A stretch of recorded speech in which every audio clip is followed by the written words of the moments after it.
Nanay, tatay, gusto ko tinapay. Ate, kuya, gusto ko kape. Lahat ng gusto ko ay susundin niyo. Ang magkamali ay kakainin ko. Isa, dalawa, tatlo.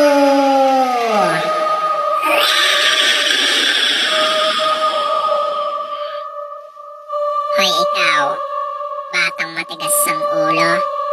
Andyan ka na naman. Nakatutok ka na naman sa iyong cellphone. Ayaw mo rin tantanan ng pag-YouTube, Facebook, Mobile Legends at TikTok. Inagalit mo talaga ako.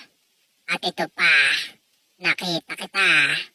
Hindi ka kumakain ng gulay. Hindi ka rin natutulog ng maaga. At hindi ka rin nananalangin kay Papa God. Hindi ka rin gumagawa ng assignment at module mo. At ayaw mo rin daw pumasok sa face-to-face classes mo. Ano, bata matigas ang ulo? Gusto mo na ba talaga dukutin ko na yung mata mo? Pagpuputol-putulin ko ang katawan mo. At kukunin ko ang laman loob mo. At ito pa, isasama ko na rin ang nanay at tatay mo. Ang lolo't lola mo. Pati na mga kapatid mo. Isasama ko na sila at igigisa ko na kayo ng sabay-sabay. At isa pa, matagal na kitang binabantayan.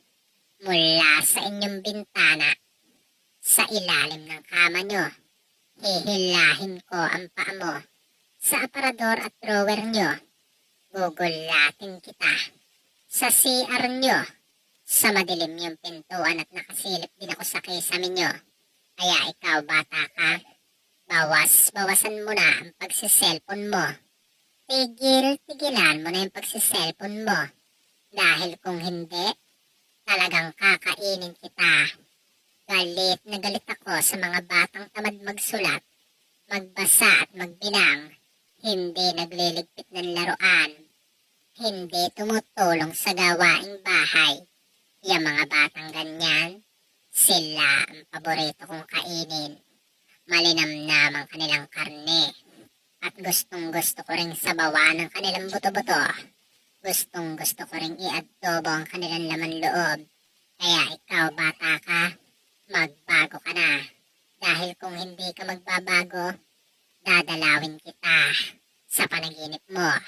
Maiihi ka sa iyong short